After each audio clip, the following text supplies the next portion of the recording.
오늘날 거의 대부분의 국가들은 헌법에 노동법이란 게 존재합니다. 이 노동법에는 기업에서 근로자에게 줘야 하는 최소한의 임금을 정해둔 최저임금을 비롯해 고용주가 노동자들에게 일주일에 최대로 시킬 수 있는 근로시간을 제한하는 주 52시간제, 그리고 노동자들이 조합을 만들어 기업과 개개인의 관계가 아닌 기업과 집단적 관계를 형성할 권리가 명시되어 있죠. 오늘날에는 노동자들을 보호하는 노동법이 어쩌면 당연하게 여겨지기도 하는데, 당연하게 여겨지다 보면 이러한 법률이 왜 필요한지에 대한 이유도 점차 잊어버리곤 하죠. 그래서 이번 영상에서는 최저임금과 주 52시간제, 그리고 노조에 대한 법률의 필요성이 부각되기 시작한 18세기 중반 영국에서 발생한 산업혁명에 대한 이야기를 해볼까 합니다.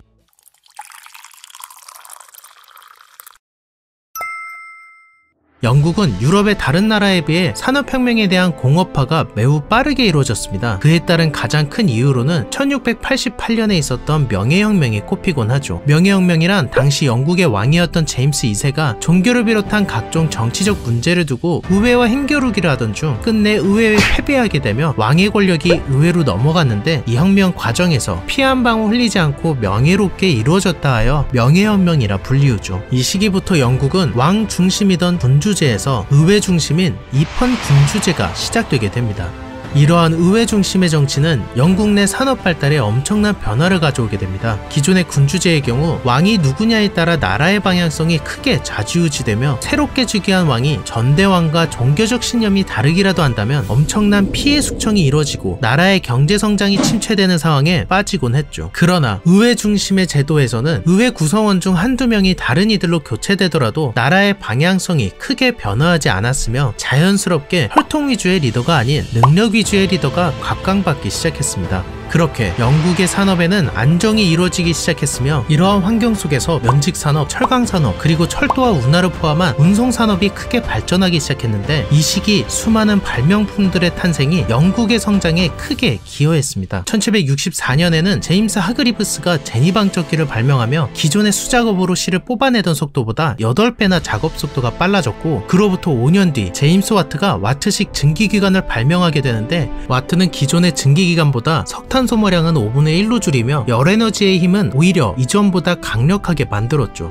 이러한 증기기관의 발전은 즉각적으로 광산의 생산량에 엄청난 영향을 주었고, 이러한 광산업의 발달은 자연스럽게 철강산업에도 큰 영향을 주기 시작했습니다. 그리고 같은 해에 증기기관을 통한 수력 방적기가 발명되며 광산업과 면직물 산업이 기하급수적으로 성장하기 시작했습니다. 물론 영국이 지배했던 식민지들로부터 면화를 값싸게 들여오고 완제품을 식민지들에 아무런 제지 없이 비싸게 판매하는 바람에 영국은 엄청난 부를 축적한 반면, 인도를 비롯한 식민지들의 경제는 날이 갈수록 안 좋아졌죠. 아무튼 영국 입장에서는 엄청난 호황기를 맞게 됩니다. 뿐만 아니라 증기기관의 효율성이 점차 높아지자 기차와 배의 동력기관으로도 활용되기 시작했고, 이는 철도와 운하를 바탕으로 한 운송산업 발전의 도화선이 되었죠. 운송업의 급격한 발전은 영국 내 인구수에 즉각적인 변화를 불러일으켰습니다. 대부분의 사람들은 인구가 오래전부터 꾸준히 증가해왔을 거라 생각하곤 하지만, 사실 산업혁명 이전에는 인구가 대체로 정체되어 있었습니다. 오히려 전쟁이나 전염병 등에 의해 인구가 급격하게 줄기도 하였죠.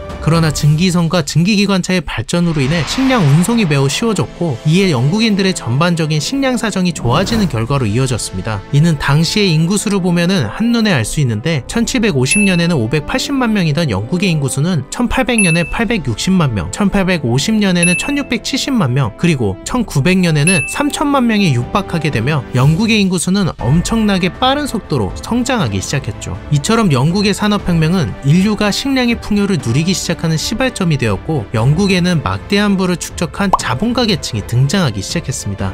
그런데 방적기를 비롯한 생산의 공업화와 운송산업의 엄청난 발전은 단순히 인구수의 증가와 나라 내 자본이 증가하는 결과만을 초래한 게 아니었습니다. 우선 이러한 생산업계의 공업화는 영국의 노동 생태계에 급격한 변화를 불러일으켰습니다. 산업혁명 이전에는 수공업이 매우 발달되어 있었는데, 대부분의 서민들은 농업에 종사하거나 각 집마다 저마다의 생산품을 수작업으로 생산해냈고, 이러한 생산품을 기반으로 경제활동이 이루어졌었습니다. 그러나 영국 도심지에는 공장들이 들어서기 시작하며, 공장에서 기계화된 생산 시스템을 통해 사람의 손으로 만든 제품보다 더욱 튼튼한 제품을 훨씬 빠르게 생산해내기 시작한 겁니다.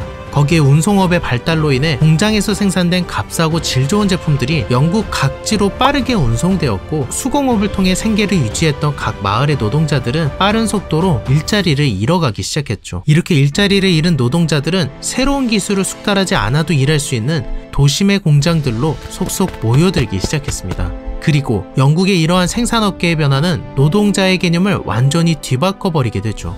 기존의 수공업으로 이루어지던 생산 시스템에서는 한 명의 노동자가 생산의 시작부터 제품의 완성까지 모두 담당하곤 했습니다. 그러다 보니 노동자는 저마다의 기술과 생산 설비를 가지고 있었고, 노동자라는 개념은 사실상 기술자에 더 근접한 의미를 갖고 있었죠. 그러나 기계화된 생산 시스템에서는 노동자들은 생산 과정의 일부분만 담당하게 되었으며, 대부분 어떠한 기술도 필요하지 않은 단순하고 반복적인 행동만 하게 되죠. 그러다 보니 노동자들은 언제든 다른 노동자로 대체될 수 있었고, 노동자라는 개념은 더 이상 기술자의 개념이 아닌 하나의 부품으로 여겨지게 되었습니다.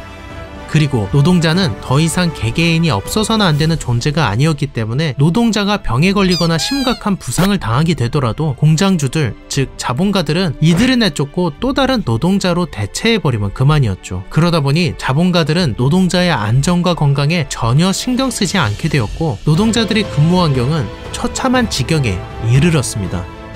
이에 노동자들은 과거 왕과 평민 사이에 느꼈던 불평등과는 전혀 다른 이질감을 느끼게 되는데, 이들은 같은 평민임에도 불구하고 노동자들을 사람 취급조차 안 하니 이에 대한 불만과 분노가 점차 높아졌습니다. 또한 농장주와 노동자들은 점차 계급화되어 각자를 자본가 계급과 노동자 계급으로 분류하며 서로에 대해 공감하기 시작했죠. 또한 노동자들의 경우 나라와 상관없이 노동자라는 계급 자체에 대해 공감대가 형성되었는데, 이는 훗날 공산주의가 유럽 국가들에게 엄청난 위협이 되었던 가장 큰 이유이기도 합니다. 다음 영상에서는 최저임금제와 근로시간제도, 그리고 노동조합의 권리가 탄생할 수밖에 없었던 당시의 노동자들의 비참한 삶에 대해 보다 자세하게 다뤄보도록 하겠습니다.